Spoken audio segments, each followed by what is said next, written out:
un saludo al misionero Miguel Bermúdez intasho kuri Marín. misiyoneri Miguel Bermúdez Hoy, Marín uyu munsi martes 16 de agosto kwa de este año kabiri tariki 2022, 16 z'ukumunani mw'uno mwaka wa es para mí un 2022 privilegio poder kuri jewe enviar este n'ihigwe saludo ushobora a todos los que kurungika están izi ntasho reunidos ndazirungikiye abantu en el bose día de hoy. bakoraniye hamwe Ayer hubieron kuri uyu varios que munsi estaban ejo reunidos hariho por abantu los días benshi bari feriados, bakoranye y hoy kuko wari también umunsi hay w'akaruhuko n'uyu varios munsi naho lugares nyene donde también ahantu henshi lo han tomado libre uyu munsi ntibagiye ku buzi están en algunos sitios nuko reunidos rero mu micungano itandukanye como en barakoranye Honduras, allá nko con muri nuestro Honduras hermano hariya ku muvukanyi Pablo Pablo Barralaga, Bararaga reverendo Pablo Barralaga Revera Pablo Bararaga y todos los ministros reunidos n'abakozi allá en b'Imana bose Honduras, bakoraniye hariya muri también en Santo Honduras no muri Domingo, Santo Domingo en la iglesia Asociación mw'ishengero Misionera La Voz Sansiyo Missionera de la Piedra Angular, ijwi allá ry'ibuye con el rikomeze pastor imfuruka hariya ku reverendo mupasiteri Ramón Revera Abreu y todos Ramo los que están Abreu allí n'abantu bose bari reunidos, hariya bakoraniye hamwe y también en Colombia ndetse no con muri nuestro hermano Colombia ku Jairo, muvukanyi reverendo Jairo Jairo Ramírez Revera en Jairo Bucaramanga, Colombia, Ramirez muri Bucaramanga y Colombia también con el ndetse reverendo Jorge no Lancheros kwa Revera George allá en Ranchero Manizales, hariya muri Manizales Colombia, Colombia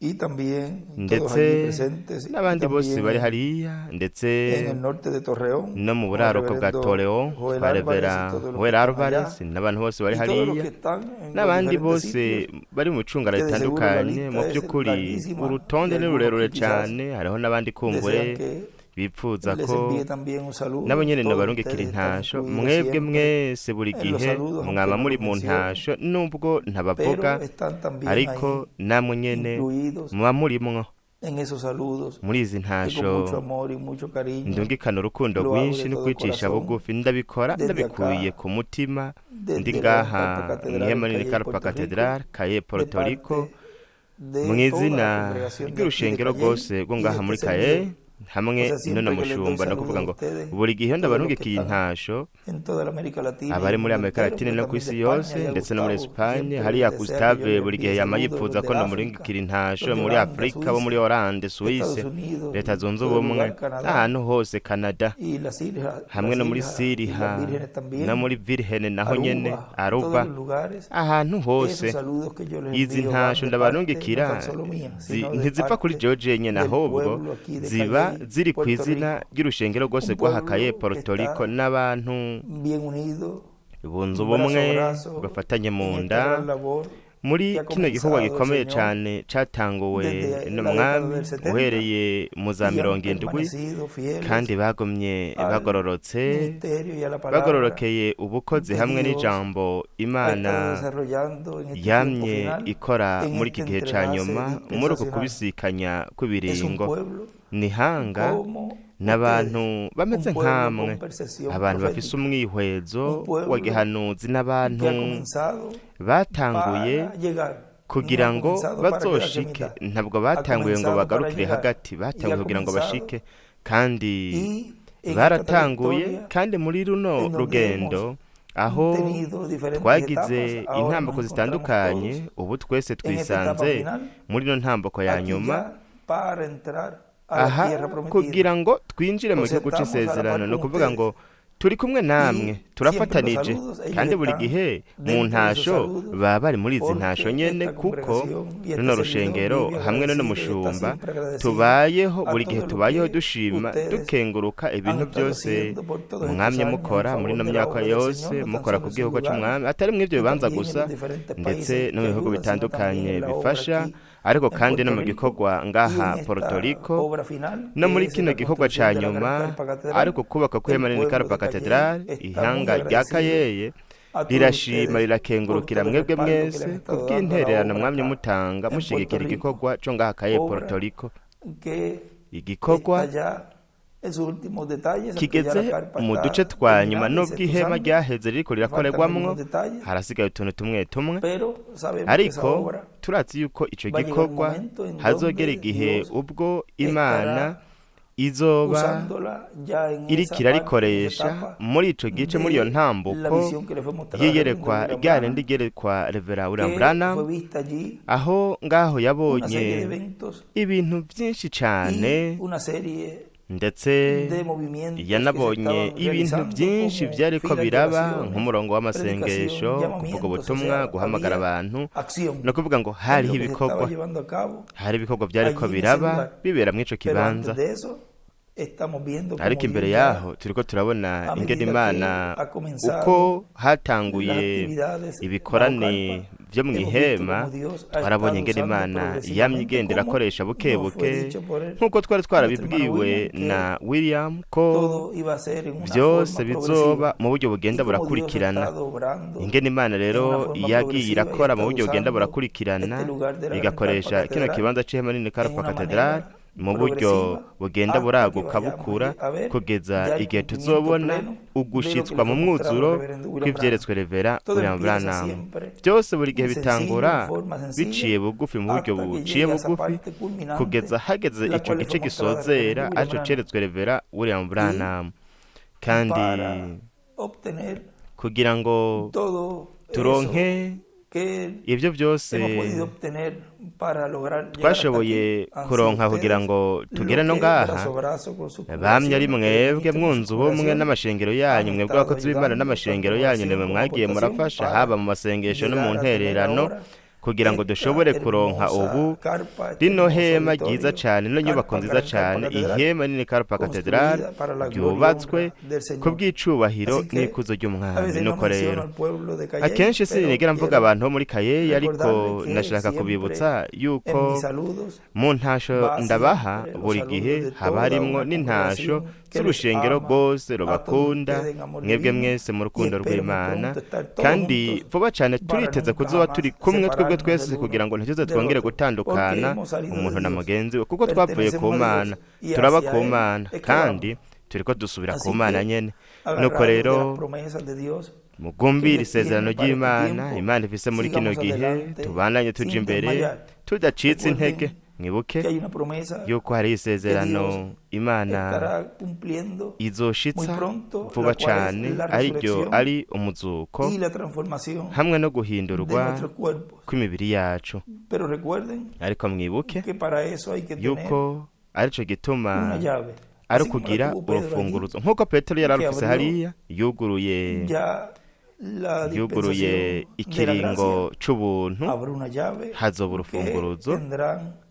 los ministerios de ruzoba monseñerías en el día ruzoba postrero, rufiswe n'ubukozi bwa Mose que na abrirá Eliya ku munsi wa nyuma tanto para la iglesia ruzokugurura novia como haba kw'ishengero para el pueblo mugeni hebreo también. ndetse no ku bwoko bw'Eheburayo Abrirá la ruzokugurura dispensación del reino, ikiringo y c'ubwami ahí aho estarán rero ocurriendo un sinnúmero niho de hazoba hariko eventos harabera en ibintu donde byinshi ubwo estará siendo impartida hazoba toda esa hariko revelación, haratangwa todo ese kuno guhishurirwa conocimiento kose buno bumenyi que bwose necesitamos para pronto dukeneye ser kugira ngo transformados. vuba duhindurwe Recuerden mwibuke que todo el mensaje ha yuko sido traído ubutumwa por bwose el ángel del Señor bwazanwe Jesucristo, William na marayika Soto w'umwami Yesu Santiago, Kristo por William el Soto cual Santiago le damos gracias a nico Dios gituma que haya dushimira traído esa Imana gloriosa ko yazanye revelación, kuno y guhishurirwa ahora kwiza estamos cane repasando. ubu naho No es un tukaba nuevo turiko mensaje. El turabisubiramwo si mensaje ubutumwa ya ha sido bushasha traído. ubutumwa La bwarazanwe revelación ya ha sido dada. uguhishurirwa Es kwaratanzwe hablando ni todo eso ukuvuga ibi que ya ha sido byose traído y byazanwe mostrando todo nuko eso que nos ha dejado, tukerekana ibi byose hablándolo en la manera twasizwe en que Dios ya ha tubwiwe tenido mu buryo predestinada desde Imana antes yari de la yarabitegekanije fundación del mundo, uhereye ku bajo bw'isi carpa, itararemwa que es mu la ihema enseñanza. arizo Todo ari es inyigisho sencillo. byose La biroroshe manera que Dios está uburyo haciendo las cosas Imana iriko en irakora este tiempo. ibintu muri kino Y a gihe medida que kandi vamos uko viendo, se nos va tuzogenda abriendo el turabibona cuadro y vamos tuzogenda comprendiendo turabihishurirwa muchas tugiye cosas turatahura ibintu que quizás byinshi antes kumbura no ubwa mbere entendíamos, o lo entendíamos de tutatahura una canke manera y ahora lo tukabitahura entendemos ukundi como es. hanyuma O tukabitahura uko lo bimeze habíamos visto canke como era tukaba y twarabibonye uko ahora bimeze nos es hanyuma confirmado. tugaheza Y otras que no tukabishimangirirwa entendemos todavía, ibindi pues nabo esperamos un poco, más tutaratahura adelante turindire Dios gato nos imbere las va gato a Imana mostrar. izobitwereka Vamos a leer aquí, yo iba a reka dusome solamente un ngaha jewe saludito, nari pero ngiye kurungika tenía intasho aquí gusa unas ariko ngaha anotaciones ndafise ibintu y algunos vyanditswe libros aquí, y yo n'ibitabo creo bimwe que es el bimwe momento para hablarlo ndibaza de rero una vez. yuko ari Y iki gihe cuando nyene co tengan kubivuga un icarimwe tiempito, pues hanyuma pueden nitwaronka escuchar akanya murashobora estaré no leyendo kumva ivyo y nzoba ndiko esperamos ndasoma que sea kandi de gran turiteze yuko bendición biza kuba ivy'umugisha para todos ukomeye ustedes, cane kuri lo mwebwe cual ya ha mwese sido ari bendición para vyo mí. vyamaze kuba Hay un umugisha mensaje kuri que jewe predicó, hari por ubutumwa eso yavuze cité así por encimita, pensando en que lo iba ndabuvuze a nk'uko leerlo, nca pero vamos a leer hejuru de donde sinenzi lo yuko cité nza así de gusoma ariko memoria, reka nze lo que yo gusoma había nze leído. gusoma Dice ibyo mensaje de la llave de nibuka Dios, nari nasomye mu butumwa bwitwa ngo predicado urufunguruzo rw'Imana bwavuzwe el 3 de agosto del itariki 2001 zitatu z'ukumunani muri 2001 en Playas del muri Carmen, Playa del Quintana Roo, Carmen, México. Quintana Roo, Mexique. Lo tituló así, la llave de Dios. Yabyise Dice, y nk'uko ahora urufunguruzo la rw'Imana revelación yaravuze ngo de la rero segunda venida de uguhishurirwa ko Cristo, kuza kwa kabiri kwa de esa Kristo puerta en su uguhishurirwa segunda venida, la kw'iri tendrá rembo un mu hombre, kuza kwe kwa kabiri el cual tendrá kuzoba el gufiswe ministerio de n'umuntu Moisés ari y wazoba Elías, afise ubukozi el bwa Mose na ministerio de los Eliya dos olivos, para ubukozi abrir esa bw'imyera puerta ibiri kugira ngo a la yugurure iglesia iryo del rembo Señor kw'ishengero Jesucristo en ry'umwami este Yesu día Kristo postrero, kuri uno munsi la wa puerta nyuma del reino de Dios, irembo ry'ubwami para entrar bw'Imana por esa kugira puerta, ngo ser twinjire muri iryo transformados y rembo luego ser llevados duhindurwe con Cristo a la hanyuma cena de tujene las na bodas Kristo del mazima Cordero, y'ubukwe bw'umwagazi y luego w'intama regresar a la tierra hanyuma para reinar tugaruke con ku isi Cristo en kugira el ngo milenio. tuganzanye na Kristo Para mu poder nganje estar y'imyaka en igihumbi el reino kugira milenial, ngo dushobore kuba la mu persona nganje y'imyaka tiene que haber igihumbi entrado por abantu la bategerezwa puerta kuba de la barinjiriye segunda venida mu de irembo Cristo, ryo kuza kwa como kabiri el kwa león de la Kristo tribu de Judá, nk'intambwe como rey de y'umuryango wa reyes Yuda y señor de nk'umwami w'abami señores. hamwe En n'ubuganza su obra de w'abaganza reclamo, mu gikorwa ciwe cyo tienen kwisubiza que haber ivyiwe entrado por esa bategerezwa kuba puerta, barinjiye baciye muri iryo que así rembo como Pedro la abrió nk'uko allá, Petero la yarikinguye abre el que hariya tiene el ministerio de los dos olivos, rikingurwa n'uwufise ubukozi de Moisés y bw'imyera Elías. ibiri ubukozi bwa Y Mose na ese Eliya es el que kandi tiene uwo ni para we el día postrero la afise llave, ku munsi wa nyuma la afise revelación. urufunguruzo guhishurirwa Tiene la llave de David, así arafise la tuvo allí urufunguruzo rwa Pedro. Dawidi Y aquí miren nk'uko en Petero este nawe yari colocando arufise kandi que ngaha tiene naho esa murabe llave, yuko esa ariko aratwereka revelación, uzoba Moisés y afise Elías. uko guhishurirwa urwo Tiene la llave rufunguruzo de Mose David na Eliya para la urufunguruzo rwa restauración Dawidi del reino de David kugira ngo y hagarugwe la ubwami bwa restauración Dawidi del reino hagarugwe de Dios en n'ubwami medio del bw'Imana pueblo hebreo, mu ihanga para ser ry'abaheburayo restaurado kugira ngo el hagarugwe trono de David. intebe y'ubwami ya Dawidi En el tiempo de José, mu gihe ca Yozefu allá, hariya acá, aha sabemos, y en el turazi tiempo de Pedro, sabemos que el mu gihe único ca que Petero tenía turazi yuko ari we esa wenyene llave yari afise era urwo Pedro. rufunguruzo yari En el mundo Petero entero. kw'isi yose O sea, ni ukuvuga si Pedro no abría iyo Petero con esa atugurura llave, akoresheje urwo no abría esa rufunguruzo puerta,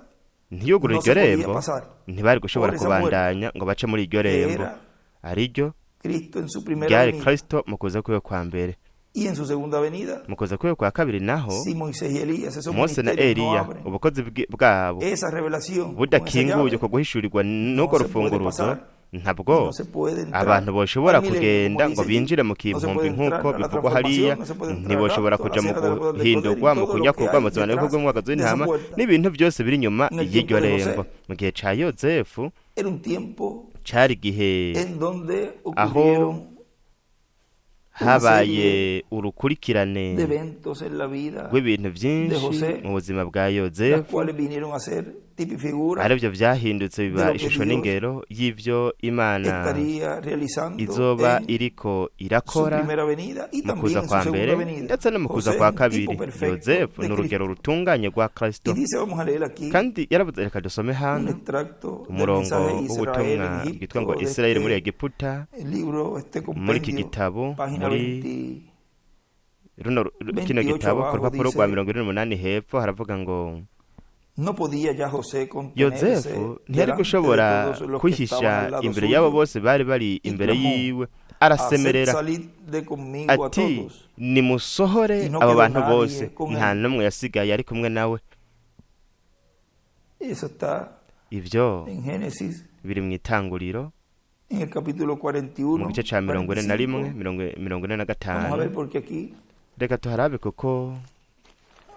vamos a ver dónde es que está, porque ahí él dice reka dos turabe citas ahí. aho biri kuko Vamos a hariho corroborar umurongo bivuga ngaha reka Bien la cita. tugende turaba neza uwo murongo Disculpe que no la tenía ahí a la mano. nyinhanganire sinayenda ufise muntu aha Vamos a hagufi buscar aquí rapidito. reka tuharondere twihuse Página, urupapuro capítulo, igice sí, capítulo 45. mu gice ca Está leyendo 45 de el ariko Génesis. asoma mu Dice, itanguriro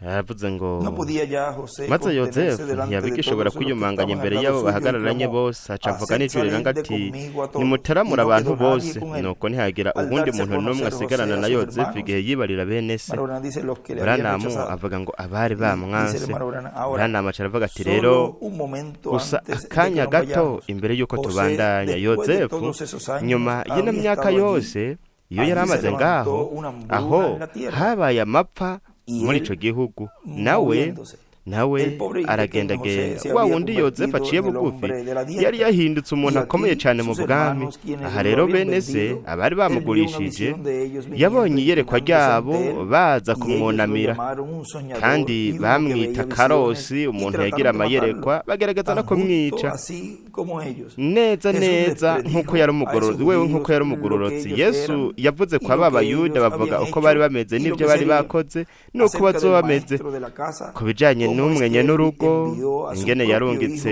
hijo y umwana wiwe siervos, bwite y cómo es que umushumba ellos lo mataron n'ingene y bo todo lo demás bamwishe así. ndetse n'ibindi Pero n'ibindi lo que nk'uko sería eso, ariko el Señor de icari la kuzoba ari cosecha, ico ¿qué haría cuando él viniera y nyenurugo encontrara aje a esos siervos gusarura malvados? agasanga abo Ahora, solo un bashumba babi momento, y él escribe, rero recuerden akanya ahí gato la aca yandika escritura ngo mwibuke ca canditswe de estos mensajes que hemos estado cabona escuchando, butumwa twamye de twumva la separación del trigo y la cizaña, bwo gutandukanya ugwafu la n'uburo segregación que lo hace Los Ángeles, porque él escribe allí Mateo ukwegeranywa 13, kuzanwa n'abamarayika 30. yanditse mu Matayo 13:30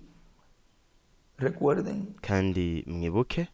que son esos ministerios de ko Moisés y Elías ari ubwo bukozi lo que bwa Mose hacen, na Eliya lo que ari hacen esa bwo segregación. bukora uko kwegeranya canke uko Dice, gutandukanya ahora solo un momento. rero aravuze Aquí ngo está José, akanya gato un nguyu tipo yozefu perfecto, urugero parado como rutunganye los judíos ahagararanye retornando en los últimos n'abayuda días, al yagarutse final, mu minsi ya nyuma ku viniendo otra iherezo vez del milenio, yaje cuando mu los judíos kimpumbi eran igihe salvos de abayuda nuevo. bazokizwa Y ellos ubundi busha miraron, kandi bo y José, bararavye usted sabe yozefu cómo es que mwe él fue murazi enviado allá ingene abajo, yari yarungitswe cómo hariya ko Israel envió a ingene sus hijos Isirayeli allá abajo. yarungitse Ellos abana tenían un bayo poco de maíz, hariya bo bari ellos bafise estaban muriéndose ibigori de hambre. bariko bicwa Y n'inzara José había yozefu interpretado el sueño del nawe yari rey. yarasiguye Y cómo inzozi es que él z'umwami tenía kandi kubera ko almacenado we el yari maíz. yabitse ibigori El único lugar en el ikibanza mundo kimwe en rudende el ku que isi había comida. cari kirimwo imfungurwa ¿Dónde era el único lugar del mbega ni mundo donde hehe había comida? ku isi yose hari ¿Dónde imfungurwa estaba José? na hari Él yozefu había wewe almacenado, él yari tenía yabitse almacenado ese alimento, izo el maíz. mfungurwa Y más ibigori adelantito vamos a ver algo, mbere gato reka tuza kuraba ikintu porque en el libro de citas kuko mu gitabo habla c'imirongo haravuga algo ku de kintu esa montaña de pan. kijanye n'uwo musozi Sigue umutsima diciendo eso bandanya hoy havuga es ngo un tipo ivyo uyu perfecto munsi de la ni iglesia. urugero rutunganye El único rw'ishengero lugar donde la comida ahantu hamwe espiritual es honyene dada imfungwa zo mu es en el gihugu mpemu reino de zitangirwa Jesucristo, ni mu bwami bwa que es Yesu la iglesia Kristo del Señor. ariryo shengero Usted ry'umwami puede ir y wewe tomar urashobora algún kugenda viejo credo de ukazana za iglesia y nemiye za recitar kera zo mu unos ishengero cuantos credos de los ukazana apóstoles imigenzo y lo runaka que yo usted mu quiera. bigishwa Pero n'ivyo ivyo ari hermano, byo el byose wewe espíritu woshaka está en la iglesia ariko renacida muvukanye del Dios vivo. mpwemu Es yera la ari mu única ishengero donde ariko hay akora ukuvuka alimento. bwa kabiri kandi aho niho honyene hari imfungurwa Y él escribe José al lado. ku ruhande yandika Y ngo esos judíos yozefu están abo bayuda yendo a bariko reconocer baragenda que uno de estos bamenya días yuko umwe muri iyo vendrá. minsi azoza Los 144.000 ibihumbi ijana judíos. mirongo ine by'abayuda niko yanditse Ahora noten, rero murabe entonces cuando él venga, nuko igihe él dijo azoza que vio al yavuze yuko pequeño yabonye Benjamín. umuherezi Y él escribe Benhamini yandika ngo 144.000 ibihumbi ijana mirongo ine na bine Y como by'abaheburayo usted sabe, kandi nk'uko como él mubizi creía que habían hecho nk'uko yizera ellos yuko hecho, bo bari bakoze cómo es que su padre, ingene su se madre wabo na había nyina dado wabo nacimiento a este bari niño, baravyaye uwo y que había mwana muerto el kandi pequeño ko yari Benjamín. yapfuye umuherezi Y él vio a sus Benhamini hermanos, yabonye y bene ellos no wabo sabían nabo ntibari quién era. bazi ¿Quién era él? uwo ari we uwo ari Ellos we pensaron bo que él biyumvira era un gran yuko príncipe. yari Y ellos umwami estaban akomeye temerosos. cyane bariko Y barahinda entonces agashitsi cuando él se sentó nuko hacia atrás, igihe dijo, yicara hari inyuma ¿quién eres yaravuze tú? ati we urinde Y ellos dijeron, somos nabo los baravuga hijos de bati un hombre, turi abana el cual b'umuntu es Jacob, que ari es un we anciano ari de Israel, yakobo ni umutama wo muri y isirayeli el cual era el bendito ubwo del Señor. yarahezagiwe n'umwami Entonces él byongeye oyó que su querido nuko y viejo yumvise papá yuko aún vivía. papa Y wiwe escuché agihari lo que él dijo mwumve aquí. ico yaciye Y avuga él hano se dio a conocer a wewe ellos yaciye cuando cerró abibwira las puertas, igihe yugara cuando cerró las irembo puertas, igihe yugara su corazón. umutima Mire el wiwe amor de Dios muraba allí urukundo aún rw'imana llamando. ngaho Y ndetse allí esos aranahamagara judíos parados, abayuda pobres muchachos, bahagaze ellos ngaho estaban abo hambrientos. basore Su bari padre bishwe estaba n'inzara muriéndose de se hambre. wabo Dijo, yariko vayan yicwa ahí, n'inzara consigan arababwira un poco ati de maíz, genda hariya o munzanire nos moriremos utugori de hambre. kuko tugiye kwicwa Y n'inzara él retuvo a Benjamín allí yagumije como una benyamini señal. ngaho Y usted nk'ikimenyetso sabe mwe cómo fue murazi eso. ingene ivyo Cómo es que byagenze él permaneció ingene ante él. yagumye imbere Entonces, yiwe él miró nuko y vio a Benjamín. yararavye Él abona no podía benyamini frenarse we ya ntiyashobora más tiempo. kwiyumanganya ikindi gihe Él kinini hizo que todos salieran, yaciye que se avuga fueran. ko bose bosohoka arriba, bogenda yandika los hejuru gentiles. ngo abanyamahanga Y nuko vamos a ver algo aquí. reka turabe ikindi kintu hano